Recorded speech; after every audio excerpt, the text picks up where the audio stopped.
Ok. Ben, donc pour faire du vin, il faut partir du raisin évidemment. Le raisin, le fruit, donc c'est une grappe.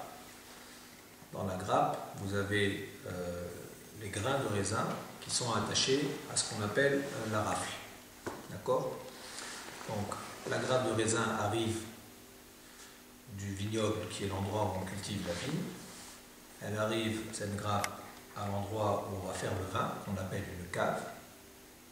D'accord? Et à la cave, on va, première étape, séparer les grains de la rafle. Voilà. Ensuite, donc on va avoir des grains de raisin.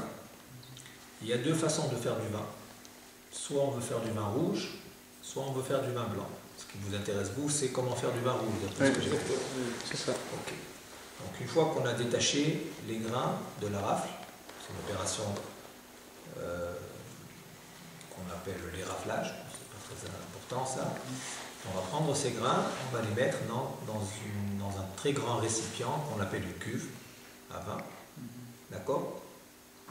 Et dans cette cuve, quand on l'aura remplie à moitié ou aux trois quarts avec des grains de raisin, en fait, les grains vont s'écraser les uns les autres.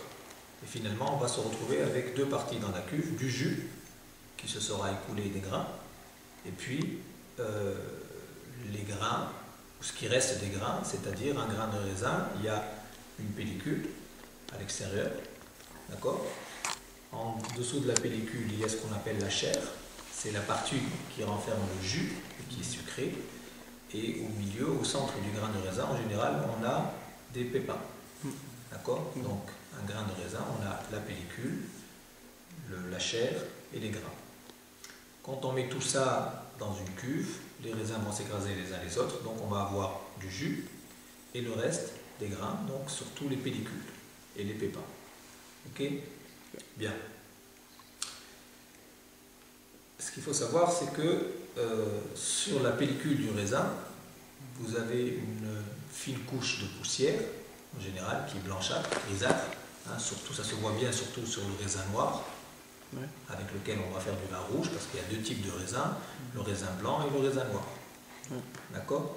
Il y a le raisin de table qu'on mange comme fruit et le raisin de cuve qu'on va utiliser pour faire du vin. Okay. Et dans les deux cas, que ce soit raisin de cuve ou raisin de table, on a du raisin noir ou du raisin blanc. Okay? Donc pour faire du vin rouge, nous on va utiliser plutôt du raisin de cuve noir. Qu'on vient de mettre dans la cuve, qui s'est écrasé, qui a libéré son jus, et on va laisser macérer ces grains écrasés dans leur jus. D'accord. Sauf que sur les grains qu'on a mis dans la cuve, à la surface de la pellicule, à la surface du grain, il y a cette fameuse poussière, donc qu'on appelle la pruine, et cette poussière-là renferme les levures. Les levures qui viennent avec la poussière, dans l'air, etc., qui se déposent un peu partout, notamment sur les grains de raisin. D'accord? Et ces levures, elles se nourrissent de quoi? Elles se nourrissent essentiellement de sucre, de glucose et du fructose. Okay? Donc, tant que la grappe est encore au vignoble, c'est-à-dire chez le viticulteur ou le vigneron, et que la grappe et que le grain de raisin est attaché à la grappe, les levures qui sont à la surface des grains de raisin ne sont pas donc en contact avec le jus qui est à l'intérieur. Donc il ne se passe rien. Mais quand vous les avez mis, quand on les met dans la cuve et qu'on écrase tout ça et qu'il y a du jus qui sort, ben le jus qui contient le sucre va être au contact avec les levures.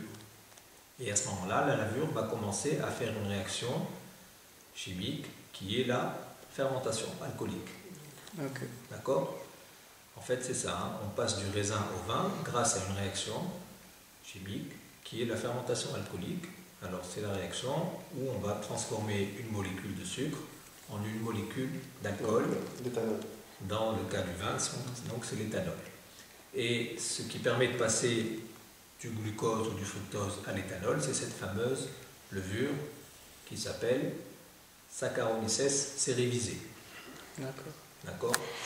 C'est la levure la plus connue, c'est la même qui va servir à faire de la bière aussi.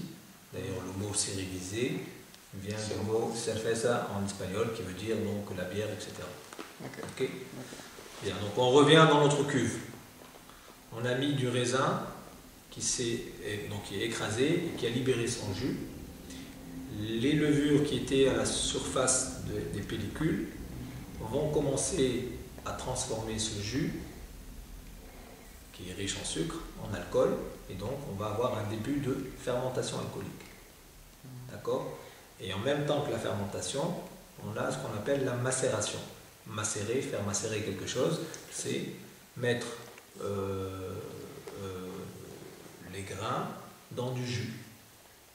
D'accord? Alors pourquoi est-ce qu'on veut mettre en contact les grains de raisin avec les pellicules, les pépins, dans leur propre jus? Parce qu'en fait, ce qui nous intéresse pour faire du vin, c'est d'abord la couleur. Hein? Le vin rouge, il a une couleur rouge. La couleur, c'est quoi? Elle est due à des molécules chimiques qu'on appelle des pigments. D'accord? Comme la chlorophylle que vous connaissez chez les plantes, etc. Donc la couleur du vin rouge vient des pigments qui étaient dans le raisin. Or ces pigments, ils sont, si on regarde bien, ils se trouvent sur la pellicule encore une fois. D'accord?